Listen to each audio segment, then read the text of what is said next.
Puji nama Tuhan, Shalom, selamat sore Bapak Ibu Saudara yang dikasihi Tuhan. Bersuka cita buat anugerah Tuhan, kebaikan Tuhan yang saya percaya selalu kita rasakan sampai hari ini.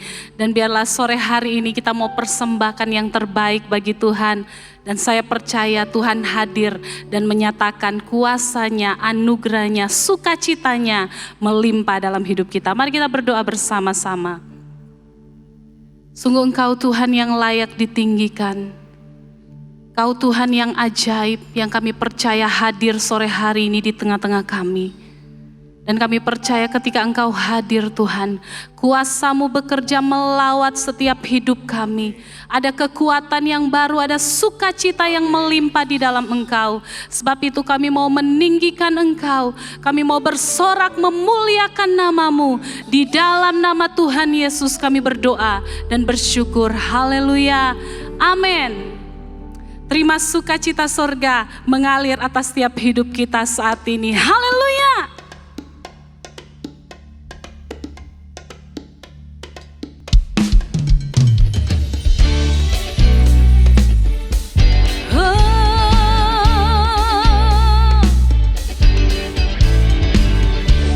Terima kasih Tuhan Yesus.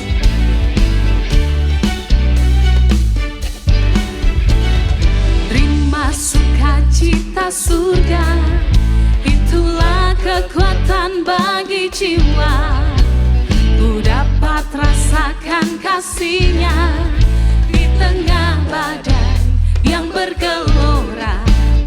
Terima sukacita surga, itulah kekuatan bagi jiwa. Ku dapat saksikan kuasa-Nya, taklukkan badai yang bergelora. Haleluya, Kau ada dalam hatiku, takkan patah semangatku, takkan hilang kekuatanku. Haleluya, ku mau bersorak bagimu. Sukacita surga nyata penuh hidup.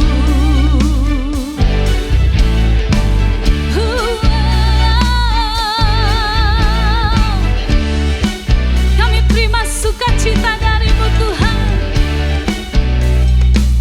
Yes. Terima sukacita surga, itulah kekuatan bagi jiwa. Rasakan kasih-Nya di tengah badai yang bergelora. Terima sukacita surga, itulah kekuatan bagi jiwa. Ku dapat saksikan kuasa-Nya, taklukkan badai yang bergelora.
Yesus yang baik.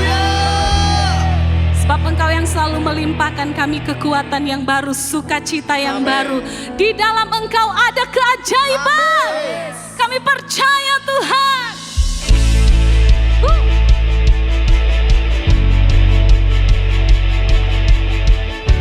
Terima kasih, Yesus.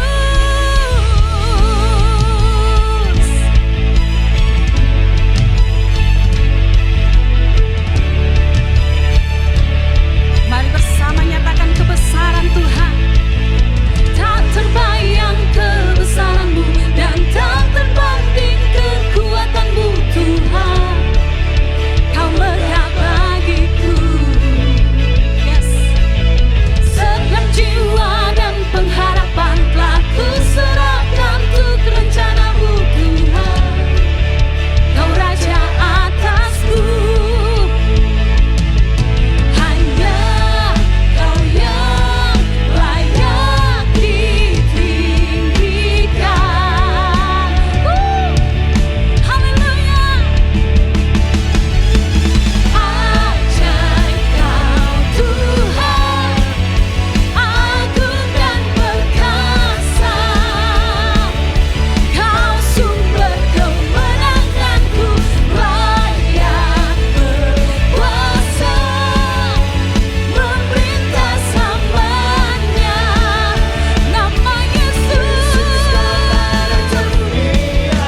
Haleluya.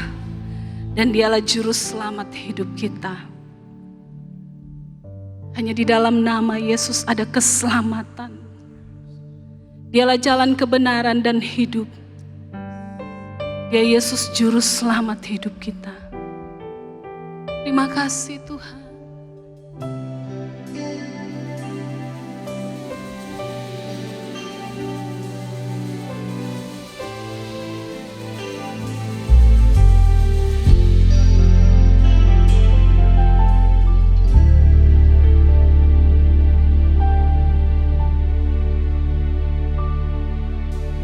Walau ku harus berjalan dalam lembah kekelaman, perlindungan-Mu, oh Tuhan, nyatalah bagi hidupku. Tiada pernah sedetik pun, tiada pernah Kau tinggalkan. Sungguh mulia dan sempurna, hanya Kau layak disembah. Engkau juru selamatku, dalam janji-Mu kemenanganku. Selamanya kan ku nyatakan besar setia-Mu Tuhan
janji-Mu, kemenanganku selamanya kan ku nyatakan. Besar setiamu Tuhan di hidupku. Kami percaya Tuhan, Yesus Engkau Juru Selamatku. Amin. Dalam janji-Mu, kemenanganku selamanya kan ku nyatakan. Besar setiamu Tuhan di hidupku. Kau yang percaya, angkat tanganmu, serukan, Yesus Engkau Juru Selamatku. Sungguh hanya janji-Mu, kemenanganku selamanya kan ku nyatakan. Besar setiamu Tuhan, besar setiamu, besar setiamu Tuhan. Oh, besar setiamu besar setiamu Tuhan, besar setiamu Tuhan di hidupku.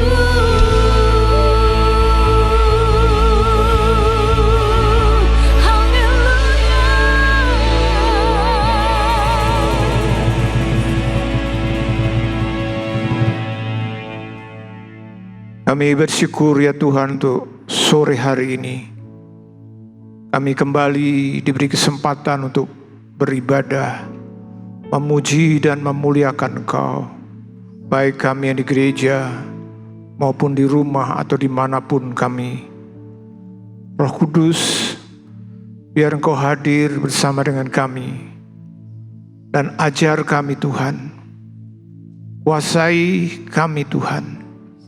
Biar setiap firman-Mu adalah firman yang hidup, firman yang berkuasa, yang terus merubah hidup kami untuk menjadi serupa dengan Engkau. Bapa, urapi hamba-Mu untuk menjelaskan kebenaran firman-Mu. Juga setiap kami jemaat Tuhan. Terima kasih Bapa, kami siap untuk belajar dari firman-Mu. Di dalam nama Tuhan Yesus kami berdoa. Amin. Shalom.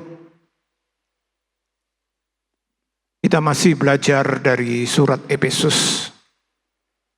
Sebuah surat yang luar biasa yang mengajarkan tentang bagaimana kita bisa memiliki kehidupan selamat yang benar. Dan sore ini saudara-saudara, kita akan belajar PA yang saya beri judul Garansi Keselamatan. Garansi keselamatan. Saya yakin setiap hal yang kita lakukan, kita butuh sebuah garansi atau semacam kepastian bagaimana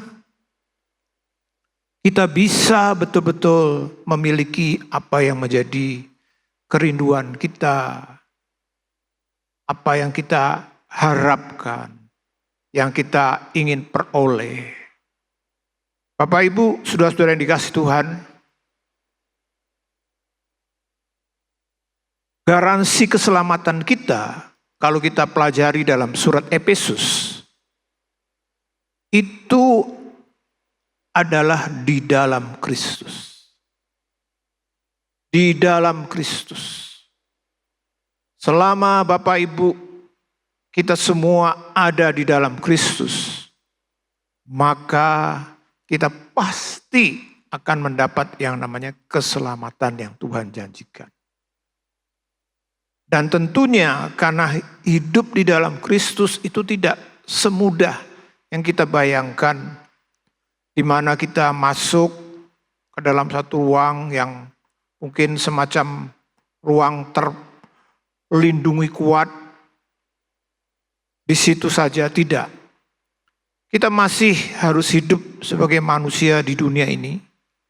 Maka Tuhan tahu supaya kita bisa tetap di dalam Kristus, kita harus mengalami yang namanya meterai Roh Kudus. Jadi Bapak Ibu, garansi keselamatan kita adalah kita di dalam Kristus dengan meterai Roh Kudus. Nah, inilah coba kita akan pelajari sore hari ini. Biarlah setiap kita benar-benar hidup di dalam Kristus.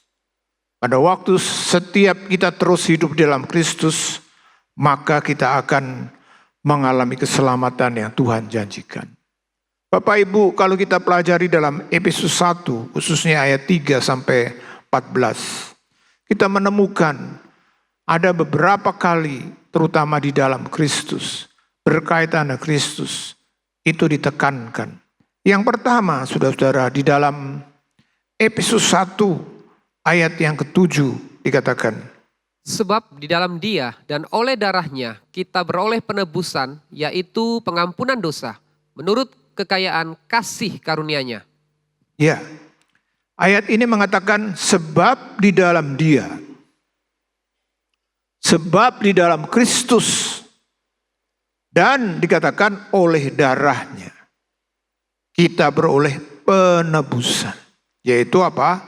Pengampunan dosa menurut kekayaan kasih karunia-Nya. Di dalam Dia, di dalam Kristus kita memperoleh penebusan. Ini adalah hal yang pertama. Mengapa Bapak Ibu kita sebagai orang percaya, kita pasti akan selamat kalau kita di dalam Kristus. Karena pada waktu di dalam Kristus, oleh darahnya dikatakan, kita mengalami yang namanya penebusan. Penebusan.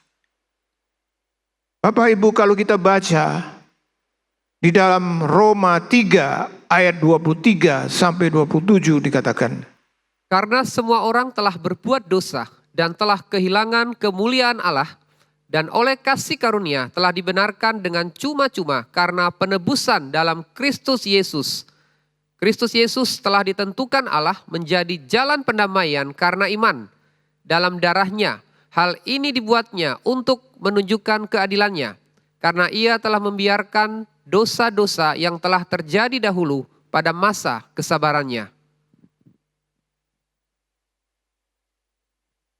Maksudnya ialah untuk menunjukkan keadilannya pada masa ini supaya nyata bahwa Ia benar dan juga membenarkan orang yang percaya kepada Yesus.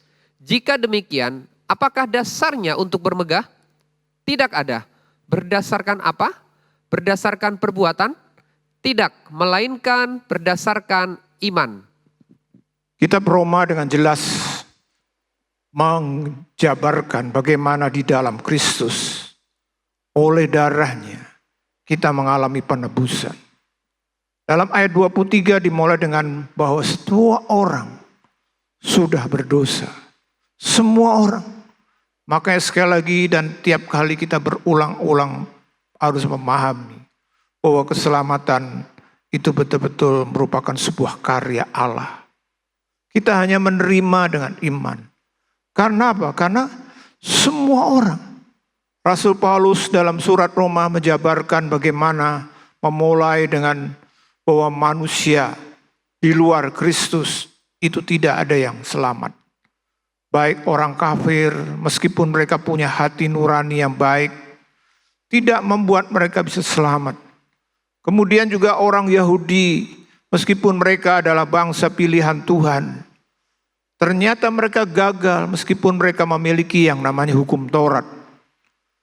Sehingga Paulus menyimpulkan di dalam ayat 23 ini, Roma 3, semua orang telah berbuat dosa. Lalu apa jalan keluarnya? Jalan keluarnya adalah yaitu melalui penebusan Tuhan Yesus. Jadi Bapak Ibu, saudara-saudara yang dikasih Tuhan, kita semua sebagai orang yang sungguh-sungguh mendapat kasih karunia. Karena apa? Karena pada waktu kita di dalam Kristus, maka oleh darahnya kita mendapat pengalaman keselamatan. Dan ini merupakan hal yang jelas dan pasti.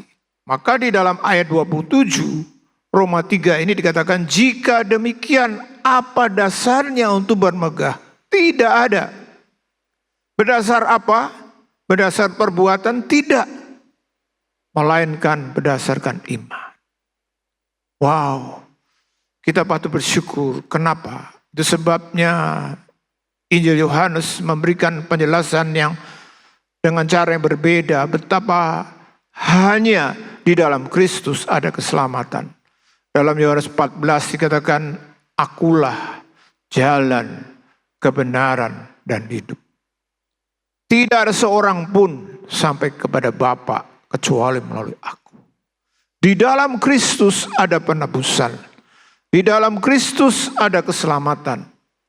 Maka kalau kita baca di dalam Roma 8 ayat 1 dan 2 dikatakan, Demikianlah sekarang tidak ada penghukuman bagi mereka yang ada di dalam Kristus Yesus. Roh yang memberi hidup telah memerdekakan kamu dalam Kristus dari hukum dosa dan hukum maut. ya, Roma 8 menguatkan dengan mengatakan, demikianlah sekarang tidak ada penghukuman bagi mereka yang ada di dalam Kristus Yesus. Pada waktu kita di dalam Kristus, jelas kita memperoleh keselamatan karena kita ditebus oleh darahnya. Dan sehingga hasilnya apa? Dikatakan tidak ada penghukuman bagi mereka yang di dalam Kristus. Dalam ayat 2 dikatakan, roh yang memberi hidup telah memerdekakan kamu dalam Kristus dari hukum dosa dan hukum maut. Bapak Ibu, saudara-saudara yang dikasih Tuhan, hidup di dalam Kristus memberi kita kemerdekaan yang kekal. Hidup di dalam Kristus memberi kita kemerdekaan. Dan saya katakan yang kekal. Kenapa? Karena kalau Bapak Ibu di dunia ini, kadang-kadang kita mengalami belenggu, keterikatan, tekanan, himpitan. Semua itu kita bisa mengalami kemerdekaan. Tapi hanya di dunia ini. Tapi pada waktu kita sebagai orang percaya hidup di dalam Kristus, maka kita akan memperoleh kemerdekaan. Dan kemerdekaan itu tidak bersifat sementara atau hanya di dunia ini saja. Tetapi kita mengalami hidup kekal. Kemerdekaannya kekal.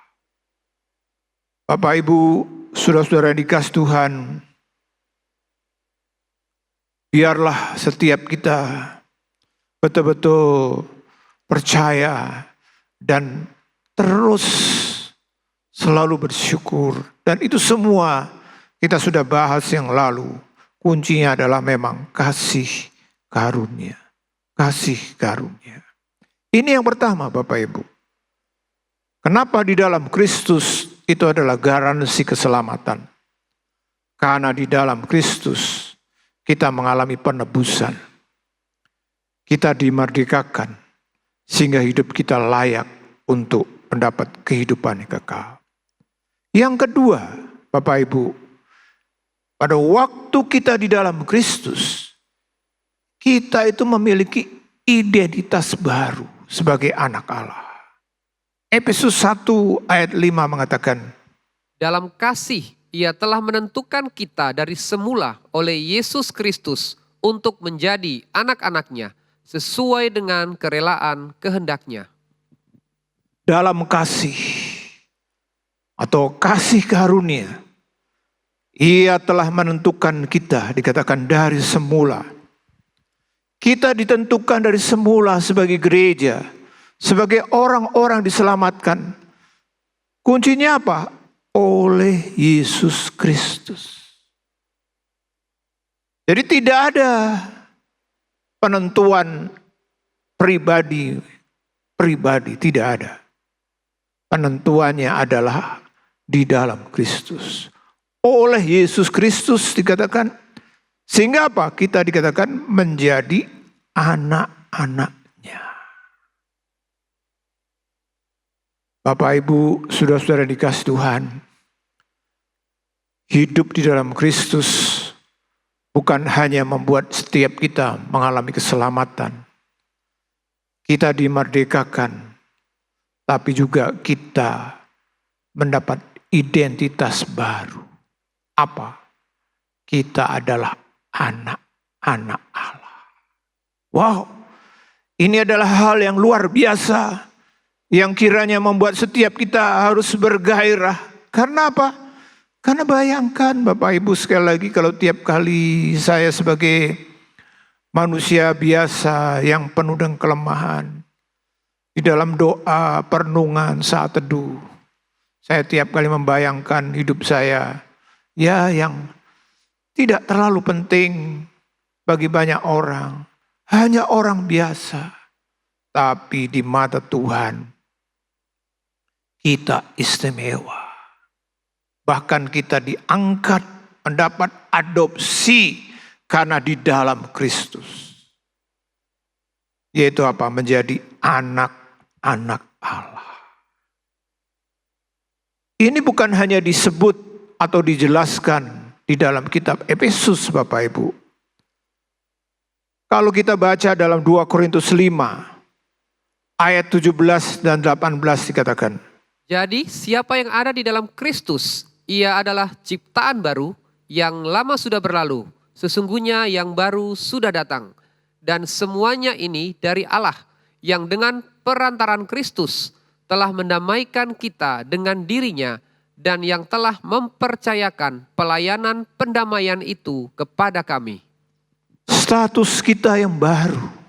Dikatakan dalam ayat 17, jadi siapa yang di dalam Kristus? Dia adalah ciptaan baru. Kita adalah anaknya. Kita dilahirkan baru menjadi anaknya. Dan ini semua dikatakan dalam ayat 18. Dari Allah dengan perantaraan Kristus. Jadi karya Kristus menebus kita, mendamaikan kita, membuat kita menjadi anak Tuhan. Ini status baru. Hal yang bersifat dasar, fondasi, prinsip. Seperti halnya dengan kalau kita tadinya anak si A. Semua hal yang berkaitan dengan A, itulah yang kita peroleh, kita alami. Misalnya A itu adalah gelandangan. Maka kita akan menjadi anak gelandangan. Hal-hal yang berkaitan dengan kemapanan, kenyamanan, keindahan, itu tidak ada. Tapi pada waktu kita mulai diangkat menjadi anak B, maka kita berubah status kita. Dari yang mungkin A itu gelandangan, B itu bangsawan. Hidup kita berubah. Bapak Ibu, saudara-saudara yang dikasihi Tuhan, inilah kebaruan kita. Maka kita harus sadar. Kita harus mengerti sekarang, meskipun memang sekali lagi kalau bicara soal hak, itu tentu juga harus disertai dengan kewajiban. Hak kita sebagai anak Tuhan itu luar biasa. Tapi juga kita harus mengerti kita punya kewajiban sebagai anak Tuhan. Kalau kita baca dalam Galatia 5 ayat 25 Galatia 3 ayat 25 ditegaskan juga. Sebab kamu semua adalah anak-anak Allah karena iman di dalam Yesus Kristus. Ya, sebab kamu semua dikatakan apa? Adalah anak-anak Allah. Semua kita anak-anak Allah karena iman, dikatakan di dalam Kristus Yesus. Juga dalam 1 Yohanes 3 ayat 1 dikatakan, Lihatlah betapa besarnya kasih yang dikaruniakan Bapa kepada kita, sehingga kita disebut anak-anak Allah. Dan memang kita adalah anak-anak Allah, karena itu dunia tidak mengenal kita, sebab dunia tidak mengenal Dia. ya, lihat betapa besarnya dikatakan kasih yang dikaruniakan Bapa pada kita. Sehingga kita apa? Disebut anak-anak Allah. Wow. Marilah Bapak Ibu, biarlah setiap kita betul-betul pada waktu belajar kebenaran firman Tuhan ini, cara pandang kita terhadap diri kita terutama harus berubah. Tadinya kita memandang diri kita, kalau kita lahir dari keluarga biasa, ya saya orang biasa. Tapi pada waktu kita di dalam Kristus, kita istimewa. Kita anak Tuhan. Kita adalah anak Allah. Maka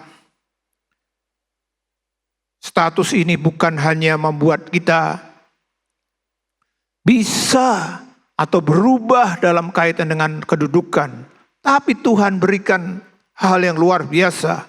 Dalam Yohanes 1 ayat 12 dikatakan, Tetapi semua orang yang menerimanya diberinya kuasa supaya menjadi anak-anak Allah, yaitu mereka yang percaya dalam namanya.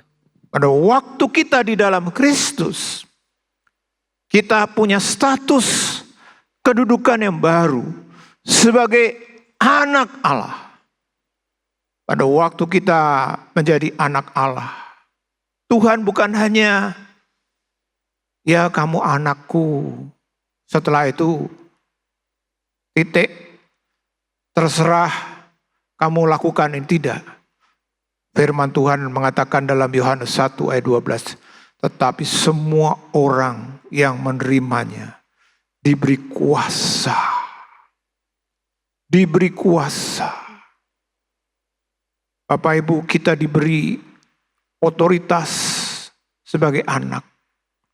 Makanya kalau kita menjadi anak Tuhan, kita punya kuasa. Kita bisa pakai nama orang tua kita dalam nama Yesus untuk mengikat, membelenggu segala hal-hal yang merupakan kuasa yang lain. Sehingga tidak heran orang Kristen yang benar itu pasti salah satunya. Kenapa? Tidak mengalami yang namanya kerasukan setan. Satu kali anak saya waktu itu masih kuliah, dia menjadi panitia sebuah acara perlombaan dari tempat dia kuliah. Nah, perlombaan ini rupanya meskipun tidak dalam kaliber nasional, tapi para pesertanya itu begitu sangat ambisi untuk menjadi juara. Bahkan ada beberapa tim yang berlomba itu menghalalkan segala cara, dalam pengertian bukan hanya kalau misalnya perlombaan basket misalnya kan, yang dinilai menang atau mungkin bisa membuat menang kalah, kalau secara natural itu kan skill, kemampuan tim. Kalau kemampuannya lebih pasti otomatis menang. Tapi rupanya nggak tahu gimana tim-tim ini juga ada yang memakai ya kuasa okultisme itu. Mereka dibekali itu. Jadi waktu mereka berlomba, mereka bukan hanya mengandalkan skill, kemampuan, Tapi mereka juga mengandalkan yang namanya ya jumpa jampi lah seperti itu. Nah, satu kali anak saya ini karena menjadi bagian dari panitia, itu mengalami satu peristiwa yang membuat dia heran. Yaitu apa? Banyak atau hampir semua panitia itu mengalami yang namanya kerasuan setan. Jadi kacau sekali di tempat arena itu. Nah, yang membuat anak saya heran itu dia bilang, "Loh, saya kok tidak ya?" Jadi waktu dia pulang dia cerita kepada kami, pada saya dia cerita, "Lupa kenapa ya? Teman-temanku semua kena kerasuan setan. Tapi aku kok tidak?" Nah, waktu dia tanya itu saya jelaskan. Seperti dalam Yohanes 1 ayat 12 ini. Pada waktu kita menjadi anak-anak Tuhan, kita masuk di dalam Kristus. Kita punya kuasa dari nama orang tua kita. Allah Bapa dalam nama Tuhan Yesus. Dan kita juga ada proteksi, perlindungan dari serangan secara langsung tentunya. Ini Bapak Ibu, kita harus percaya. Maka kuasa sebagai anak Allah bukan hanya melindungi kita, tetapi juga memberikan kita kuasa untuk menghasilkan. Makanya kalau kita baca dalam Yohanes 15, itu ayat 5 dan 6 dikatakan demikian. Namun aku hidup, tetapi bukan lagi aku sendiri yang hidup, melainkan Kristus yang hidup di dalam aku. Dan hidupku yang kuhidupi sekarang di dalam daging adalah hidup oleh iman dalam Anak Allah yang telah mengasihi aku dan menyerahkan dirinya untuk aku. Ya, di dalam Galatia 2 ayat 20 ini dikatakan, namun aku hidup. Nah ini, seorang yang hidup di dalam Kristus, dia punya kuasa. Salah satunya kuasa di mana dirinya terlindungi. Tapi bukan hanya terlindungi, tapi harus nyata melalui perbuatan, sifat, perilaku. Kenapa? Seperti Paulus berkata, namun aku hidup, tetapi bukan lagi aku sendiri yang hidup, melainkan Kristus yang hidup di dalam aku. Jadi Kristus, kalau kita hidup di dalam Kristus, maka Kristus itu menguasai kita, memimpin kita, mengendalikan kita. Sehingga apa? Seperti Paulus berkata, dan hidupku yang kuhidupi sekarang di dalam daging, dikatakan adalah hidup oleh iman dalam Anak Allah yang telah mengasihi aku dan menyerahkan dirinya untuk aku. Maka orang percaya yang di dalam Kristus, dia punya kuasa, ada perlindungan, tetapi karena Kristus yang menguasai kita, itu membuat Kristus itu nyata melalui kita. Makanya kenapa orang di dalam Kristus, tadi kita baca dikatakan ciptaan baru. Salah satunya karena Kristus yang di dalam kita. Coba misalnya Bapak Ibu, saudara-saudara, ada sebuah contoh nyata, ya kan? Kita pernah mendengar kisah bagaimana ada seorang atau bayi itu lahir, entah bagaimana, dia dibesarkan oleh orang-orang hutan. Ya semacam gorila begitu. Jadi dia besar di kalangan komunitas gorila.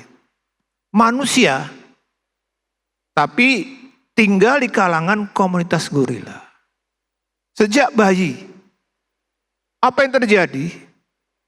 Setelah dia mulai besar, meskipun dia manusia, tapi dia bisa berperilaku dan punya kemampuan seperti gorila. Loncat sana, loncat sini. Walaupun tentu tidak maksimal seperti gorila atau kawanan monyet begitu. Sebaliknya yang lain misalnya. Ada ya burung Raja Wali yang sebenarnya punya potensi yang besar. Bahkan bisa terbang dalam level terbang yang sangat tinggi. Tapi karena dari tetes atau waktu dia telur menetas menjadi Raja Wali kecil, kumpulannya yang mempengaruhi hidupnya adalah ayam. Maka meskipun dia punya DNA, punya potensi sebagai Raja Wali yang terbang, pada waktu itu dia tidak tahu itu sehingga dia perilaku juga seperti ayam. Gerak sana, gerak sini. Jadi pengaruh siapa itu penting sekali. Bapak Ibu, kalau kita berkata saya di dalam Kristus, artinya apa? Yang mempengaruhi saya itu siapa? Nah, seringkali ini tidak nyata dalam kehidupan orang Kristen. Makanya terjadi sebuah kontras. Orang Kristen, anak Tuhan, tapi perilakunya seperti anak setan misalnya. Loh, ini kok bisa terjadi? Harusnya kan tidak mungkin. Orang Kristen ke gereja, tapi perilakunya tidak menunjukkan pertobatan yang benar. Hal semacam ini bisa terjadi. Kenapa Bapak Ibu? Kenapa? Karena meskipun kita mungkin berkata saya di dalam Kristus, saya anak Tuhan, tapi hidup kita tidak pernah membiarkan dipengaruhi oleh Kristus. Makanya Paulus berkata, namun aku hidup, tetapi bukan lagi aku sendiri yang hidup dikatakan, melainkan Kristus yang hidup di dalam aku. Siapa yang menguasai, yang mengendalikan hidup kita? Kalau Bapak Ibu, saudara-saudara berkata saya di dalam Kristus, artinya apa? Artinya Kristuslah yang mempengaruhi hidup kita. Sehingga kita akan walaupun tidak otomatis, spontan, tapi melalui proses orang akan melihat, oh, orang Kristen itu memang beda ya. Orang akan melihat Kristus melalui hidup kita. Nah, ini yang perlu kita sebagai anak-anak Tuhan perlu memahami. Kuasa yang Tuhan berikan membuat kita dimampukan karena terus Kristus dikatakan, melainkan Kristus yang hidup di dalam aku. Dikatakan, Paulus berkata, bukan lagi aku sendiri yang hidup, melainkan Kristus yang hidup di dalam aku. Apakah ini benar-benar ada dalam hidup kita? Kalau kita berkata kita di dalam Kristus, kita tidak lagi hidup oleh diri kita, ego kita, tapi Kristus yang menguasai kita. Sehingga akhirnya apa? Pasti kita akan menjadi Kristus kecil. Itulah Kristen. Arti Kristen itu adalah pengikut Kristus, imitasi Kristus, Kristus kecil. Biar ini nyata. Karena dalam era hidup zaman sekarang banyak terjadi hal yang di luar kenormalan ini. Kristen percaya Tuhan di dalam Kristus, tapi Kristus tidak nyata dalam hidup kita, dalam keseharian kita. Ini perlu kita pikirkan. Kita perlu koreksi kalau ada yang salah. Supaya kita benar-benar betul-betul seperti yang Tuhan kehendaki, yang namanya di dalam Kristus. Di dalam Kristus bukan hanya Kristus nyata dalam hidup kita, tapi kita akan menghasilkan buah-buah. Dalam Yohanes 15 ayat 5 dan 6. Akulah Katakan. pokok anggur dan kamulah ranting-rantingnya. Barang siapa tinggal di dalam aku dan aku di dalam dia, ia berbuah banyak, sebab di luar aku kamu tidak dapat berbuat apa-apa. Barang siapa tidak tinggal di dalam aku, ia dibuang keluar seperti ranting dan menjadi kering, kemudian dikumpulkan orang dan dicampakkan ke dalam api, lalu dibakar. Saudara perhatikan, dikatakan, akulah pokok anggur dan kamulah ranting-rantingnya. Dikatakan, barang siapa tinggal di dalam aku, dikatakan. Dan aku di dalam dia. Artinya kita di dalam Kristus. Dan Kristus terus mengendalikan hidup kita.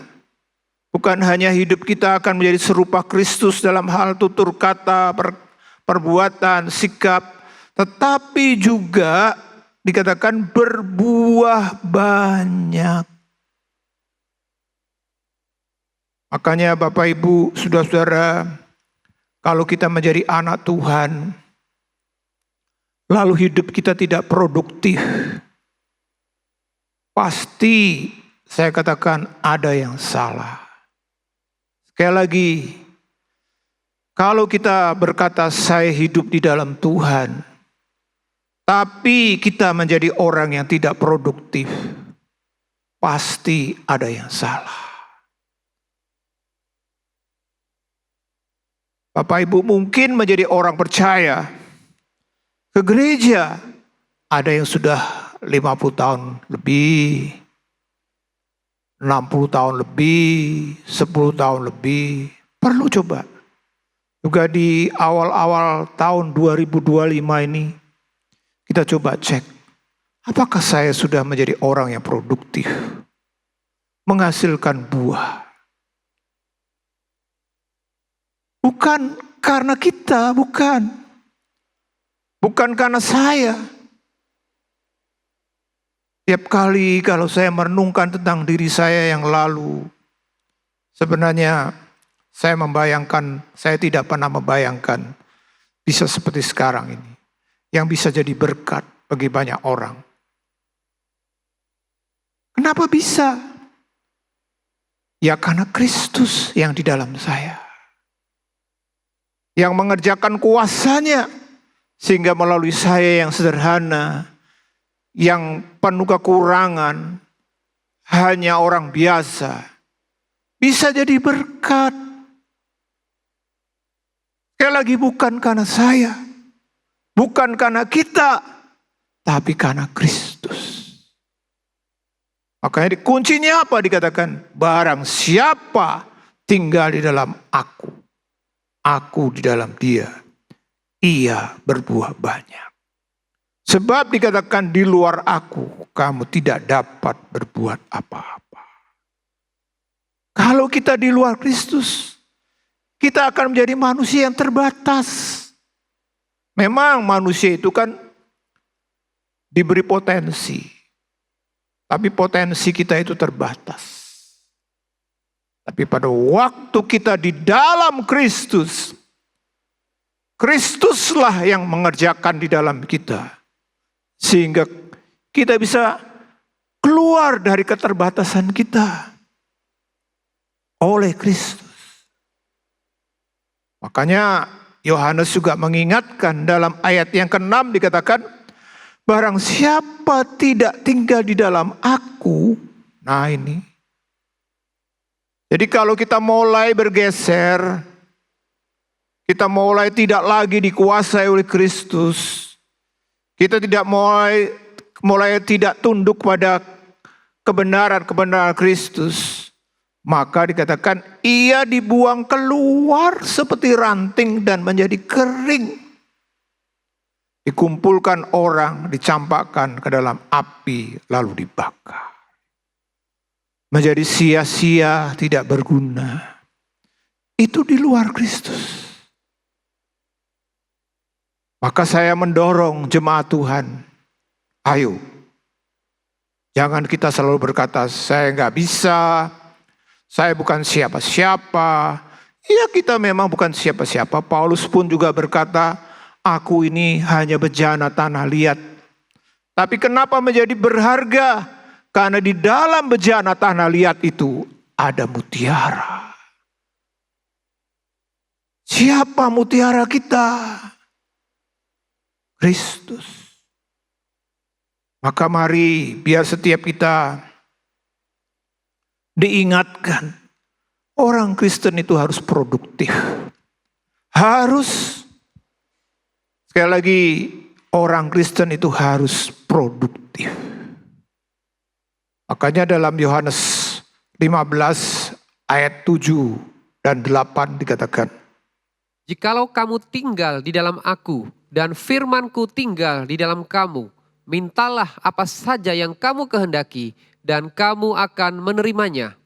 Dalam hal inilah Bapa-Ku dipermuliakan, yaitu jika kamu berbuah banyak dan dengan demikian kamu adalah murid-murid-Ku. ya, dikatakan jikalau kamu tinggal di dalam aku. Nah ini. Firman-Ku tinggal di dalam kamu. Bapak Ibu, Tuhan memberitahu hidup di dalam Kristus itu pasti produktif. Itu tanda dikatakan dalam ayat 8. Murid-murid Tuhan. Dalam ayat 8 dikatakan dalam hal inilah Bapa-Ku dipermuliakan. Yaitu jika kamu berbuah banyak dan dengan demikian kamu adalah murid-murid-Ku. Jadi kalau kita bilang saya murid Tuhan, artinya apa? Tandanya apa? Berbuah banyak. Makanya waktu kita tidak berbuah, jangan kita merasa ini hal yang biasa. Tidak. Orang Kristen yang tidak berbuah ada ketidaknormalan dalam hubungannya dengan Kristus. Kita perlu cek, recheck, evaluasi, dan mulailah bergerak di dalam jalan yang benar. Makanya dalam ayat 7 dikatakan, jika kamu tinggal di dalam aku, dan firman-Ku tinggal di dalam kamu. Firman ini menjadi tanda bahwa kita sedang membiarkan hidup kita di dalam Kristus, dalam pengertian kita dipimpin, dikendalikan. Maka orang Kristen yang benar tidak bisa lepas dari Alkitab, firman Tuhan. Ini harus dan ini menjadi tanda utama. Pada waktu kita hidup bersekutu dengan firman-Nya, tiap hari dengan benar, bukan hanya membaca tentunya, merenungkan, kemudian mempraktekkan, maka siapapun Bapak Ibu, saya katakan sekali lagi, siapapun kita, pasti kita akan menjadi orang yang produktif. Orang yang berbuah banyak. Sekali lagi bukan oleh kita, tapi karena Kristus yang di dalam kita. Tugas kita adalah apa? Hidup dalam firman-Nya. Lakukan firman-Nya. Dan tentu di sini dikatakan disertai dengan doa. Karena dikatakan mintalah apa saja yang kamu kehendaki. Dan kamu akan menerimanya. Doa dan firman itu terus harus menjadi cara hidup kita. Dan ini harus menjadi tanda utama orang-orang yang percaya yang disebut hidup di dalam Kristus, menjadi murid-Nya. Sehingga apa? Sehingga kita bisa hidup memuliakan Tuhan. Bapak Ibu, sebenarnya kekristenan itu sekali lagi, kalau bicara kekristenan itu bicara soal bukan siapa kita. Bukan bicara soal kekuatan kita. Bukan bicara soal kemampuan kita. Tapi bicara soal Tuhan. Kasih karunia-Nya, kuasanya, karyanya. Kita hanya alat.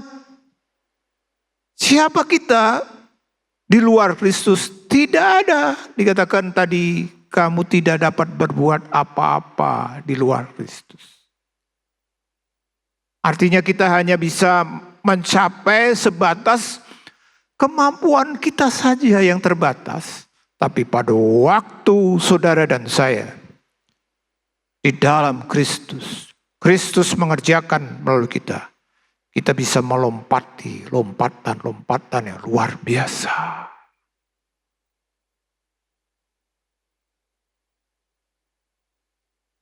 Maka dalam Kolose 3 ayat 15 dan 16 dikatakan, Hendaklah damai sejahtera Kristus memerintah dalam hatimu, karena untuk itulah kamu telah dipanggil menjadi satu tubuh, dan bersyukurlah.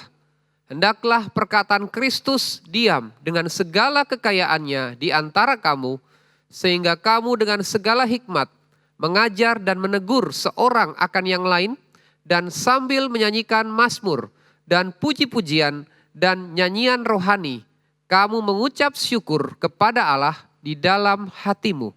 Ya, sehingga Tuhan perintahkan kepada kita, hendaklah damai sejahtera Kristus memerintah dalam hatimu. Karena untuk itulah kamu telah dipanggil menjadi satu tubuh. Pada waktu kita di dalam Kristus, kita satu tubuh, dikatakan. Kita harus dikuasai Kristus. Tandanya apa? Damai sejahtera.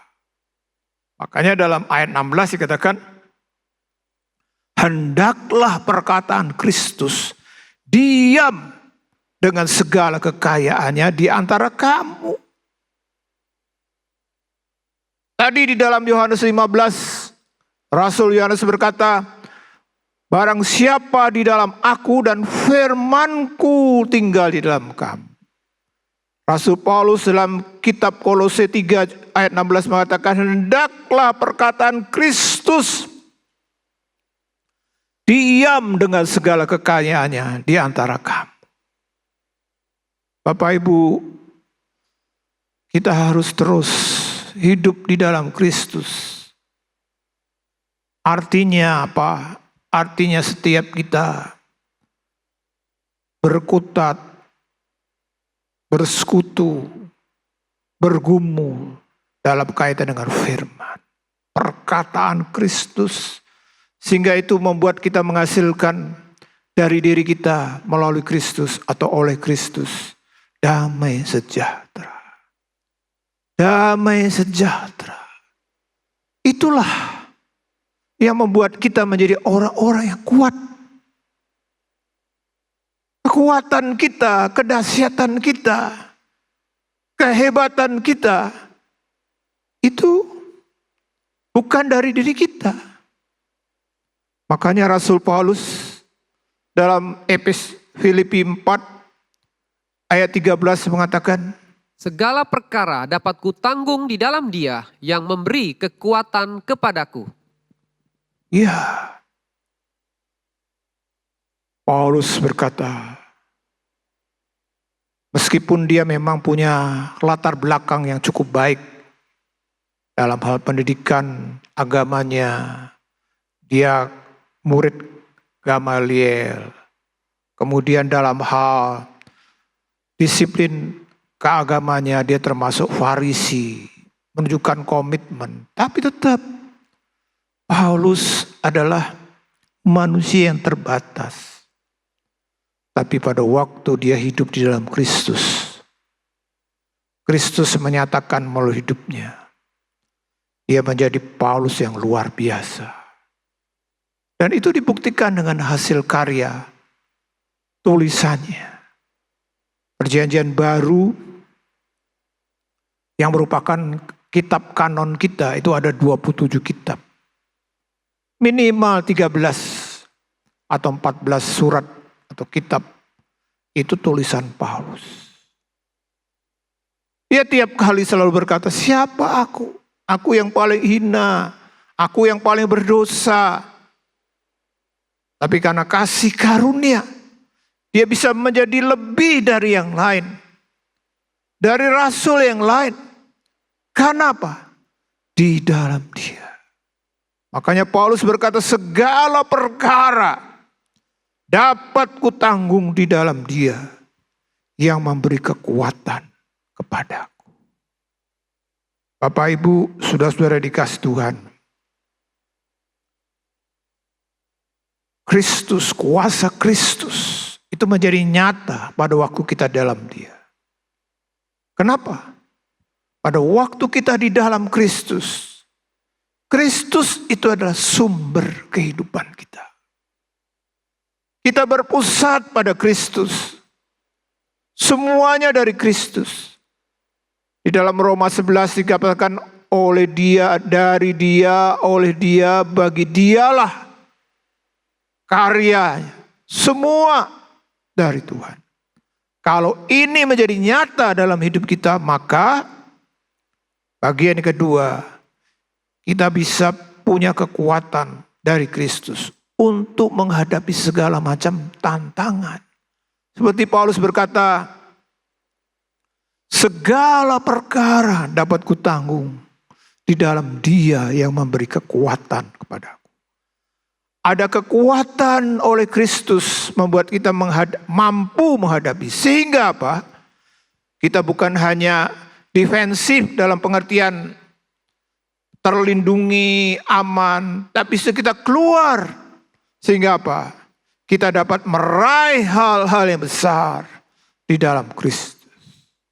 Bukan karena kita. Seperti Paulus. Siapa dia? Walaupun dia memang seorang rasul yang cukup baik. Tapi tidak layak untuk mendapatkan kebesaran-kebesaran seperti itu. Dan itu bisa dicapai oleh dia. Karena di dalam Kristus. Biarlah setiap kita, Bapak Ibu, saudara-saudara, terus menjaga hidup kita di dalam Kristus. Dan seperti tadi saya katakan Bapak Ibu, dalam bagian pertama, garansi keselamatan kita itu adalah di dalam Kristus. Tapi tidak cukup di situ karena masalahnya untuk bertahan dan terus di dalam Kristus. Itu tidak mudah. Sehingga Tuhan memberikan apa? Materai.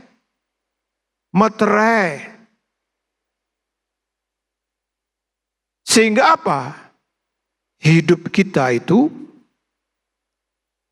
diarahkan untuk apa? Mencapai yang menjadi tujuan ilahi.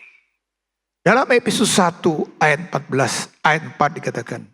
Sebab di dalam dia Allah telah memilih kita sebelum dunia dijadikan, supaya kita kudus dan tak bercacat di hadapannya. Ya, jadi pada waktu kita di dalam Kristus, kita bukan hanya merdeka dari segala macam ikatan belenggu dosa, sehingga kita bisa layak. Di dalam Kristus kita bisa berkarya, menghasilkan banyak hal. Tapi juga di dalam Kristus, dan ini menjadi semacam ingat-ingatan kita. Kita akan diarahkan untuk apa? Dikatakan dalam ayat 4 tadi, supaya kita kudus dan tak bercacat di hadapannya.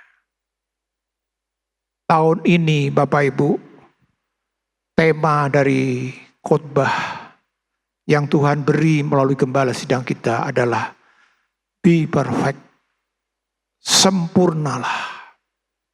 Mungkin kita berkata, wah, tidak bisa.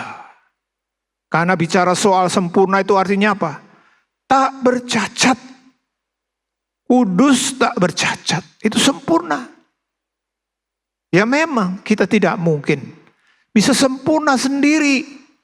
Kita tidak mampu. Tapi pada waktu kita di dalam Kristus, kita tetap di dalam Kristus dan Kristus yang mengerjakan, maka kita akan menjadi kudus dan tak bercacat. Ini dijelaskan di dalam kitab-kitab lain juga. Kolose 1 misalnya ayat 21, 22 dikatakan. Juga kamu yang dahulu hidup jauh dari Allah dan yang memusuhinya dalam hati dan pikiran seperti yang nyata dari perbuatanmu yang jahat. Sekarang diperdamaikannya di dalam tubuh jasmani Kristus oleh kematiannya untuk menempatkan kamu kudus dan tak bercela dan tak bercacat di hadapannya. Ya, dikatakan kita diperdamaikan dengan Kristus atau oleh Kristus di dalam tubuh jasmani. Oleh kematiannya, untuk apa? Untuk menempatkan kita kudus dan tak bercela dan tak bercacat di hadapannya. Sempurna. Tapi bukan oleh kita, tapi oleh Kristus dengan karyanya. Jelas sekali. Lalu juga kalau kita baca dalam Efesus 5 ayat 27 dikatakan.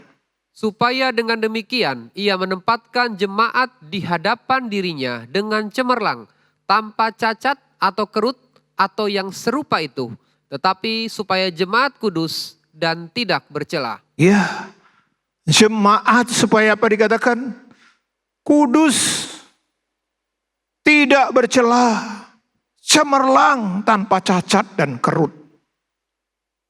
Ini adalah desain Tuhan untuk gerejanya. Dan pasti dia yang mengerjakan dan pasti bisa. Tugas kita apa Bapak Ibu? Tugas kita adalah di dalam Kristus. Maka di dunia ini pun Tuhan berkata, Rasul Paulus berkata dalam Filipi 2 ayat 15. Supaya kamu tiada beraib dan tiada bernoda sebagai anak-anak Allah yang tidak bercela di tengah-tengah angkatan yang bengkok hatinya dan yang sesat ini, sehingga kamu bercahaya di antara mereka seperti bintang-bintang di dunia. Bapak Ibu, Tuhan ingin di dunia kita yang sekarang ini kan dikatakan apa? Angkatan yang bengkok. Kita menghadapi generasi yang bengkok. Yang benar dianggap salah, yang salah dianggap benar. Kacau sekali. Tapi pada waktu kita di dalam Kristus. Kristuslah yang membuat kita. Sehingga kita dikatakan supaya kamu tidak beraib dan tidak bernoda. Dikatakan, sehingga apa? Dikatakan supaya seperti bintang-bintang di dunia. Makanya Rasul Petrus dalam 1 Petrus 1 ayat 15 sampai 16 dikatakan. Tetapi hendaklah kamu menjadi kudus di dalam seluruh hidupmu, sama seperti Dia yang kudus, yang telah memanggil kamu. Sebab ada tertulis, kuduslah kamu sebab aku kudus. Bapak Ibu, setiap kita diminta Tuhan untuk tidak bercacat, tidak bernoda, menjadi sempurna, hidup dalam kekudusan. Itu adalah misi ilahi yang Tuhan sudah desainkan, sudah Tuhan tetapkan sejak sebelum dunia dijadikan. Bahwa seseorang, gerejanya, orang percaya yang di dalam Kristus, dia akan menjadi jemaat yang tidak bercacat dan tak bernoda. Biarlah kita juga boleh memiliki arah ini dalam hidup kita. Sekali lagi bukan karena kemampuan kita, tidak. Tapi karena Kristus yang di dalam kita. Puji Tuhan, mari kita datang pada Tuhan. Saya undang Bapak Ibu berdiri, baik yang di gereja maupun juga yang di rumah.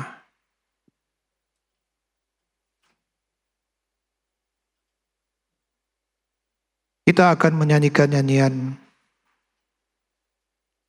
bukan dengan barang fana kau membayar dosaku.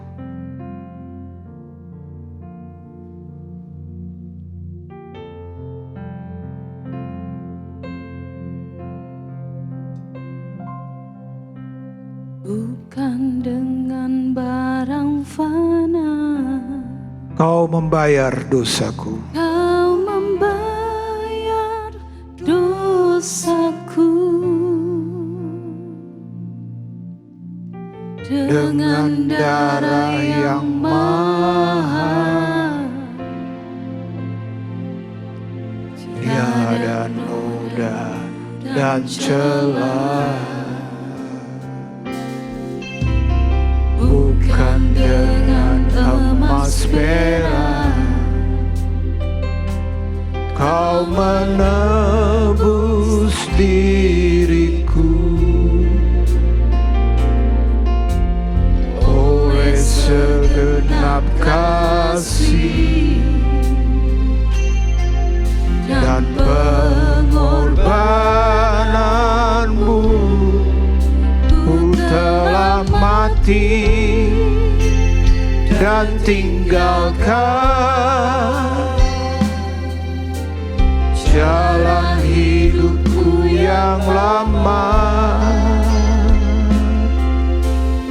Semuanya sia-sia dan tak berarti lagi. Hidup ini ku letakkan pada mezbah-Mu ya Tuhan. Jadilah padaku seperti yang Kau ingini. Bukan dengan barang fana, bukan dengan barang fana Kau membayar dosaku. Dengan darah yang mahal, tiada noda dan celah. Bukan dengan emas perak Kau menebus diriku. Oleh segenap kasih dan pengorbananmu, ku telah mati dan tinggalkan cara hidupku yang lama.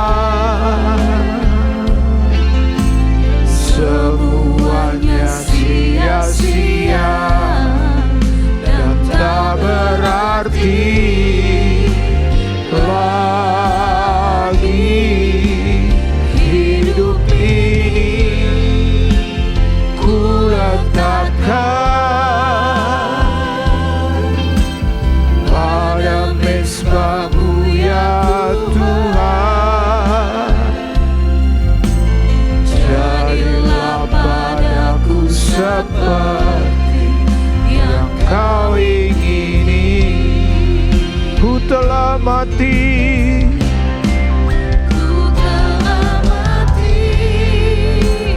dan tinggalkan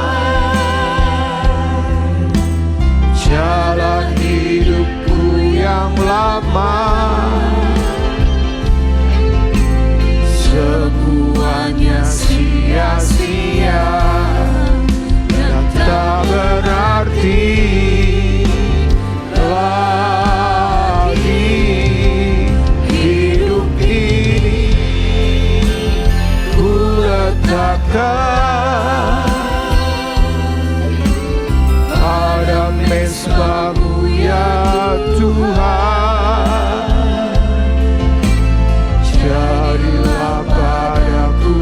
seperti yang Kau ingini.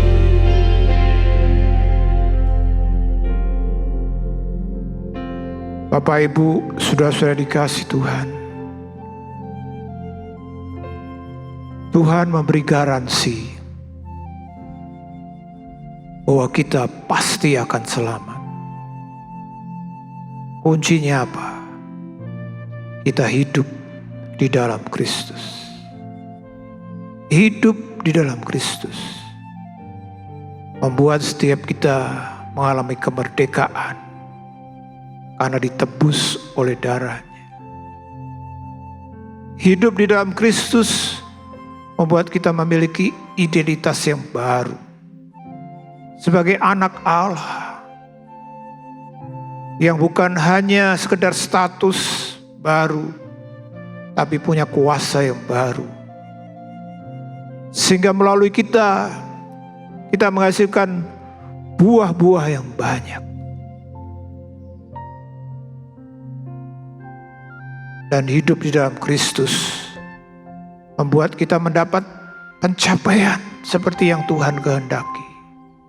Kita menjadi sempurna, tidak bercacat, dan tidak bernoda. Biar setiap kita menjadi jemaat Tuhan yang selalu hidup di dalam Kristus. Terima kasih Tuhan untuk malam hari ini. Kau ajar kami jemaat-Mu supaya kami terus hidup di dalam Kristus. Karena di luar Kristus kami tidak bisa berbuat apa-apa. Bahkan kami akan dibuang ke dalam perapian. Tolong kami Tuhan, berkati kami jemaat-Mu yang sudah belajar kebenaran firman-Mu bersama-sama. Terima kasih. Dan sekarang kita angkat tangan kita untuk menerima berkat-Nya. Saudara-saudaraku yang dikasihi Tuhan, sekarang terimalah berkat di dalam kasih karunia Tuhan Yesus Kristus, kasih Allah Bapa, dan dengan persekutuan Roh Kudus, biarlah menyertai kita semua mulai malam hari ini, bahkan sampai Maranatha, Tuhan Yesus datang kedua kali menyebut kita semua. Haleluya. Amin. Isilah hidup kita dengan menyenangkan hati Tuhan. Sungguh anugerah Tuhan kalau kita masih boleh hidup. Menjadi bijaksana adalah awal dari takut akan Tuhan. Gunakan waktu. Mari kita takut akan Tuhan. Bergabunglah dengan Pendeta Timotius Subekti dalam program Suara Alfa Omega. Hanya di Live Channel. Penyaluran kolekte maupun persembahan lainnya dapat dilakukan melalui transfer ke nomor rekening gereja dengan nomor 009 707 2071 atas nama Megawati dan Lee Irwande atau dengan scan QR Code berikut ini. Bagi jemaat Tuhan yang rindu mendapatkan informasi seputar kegiatan gereja, renungan harian, dan lain-lain melalui WhatsApp gereja, Anda dapat mendaftar dengan cara ketik BC spasi on dan mengirimkan ke WA gereja dengan nomor 0815 7802 2000.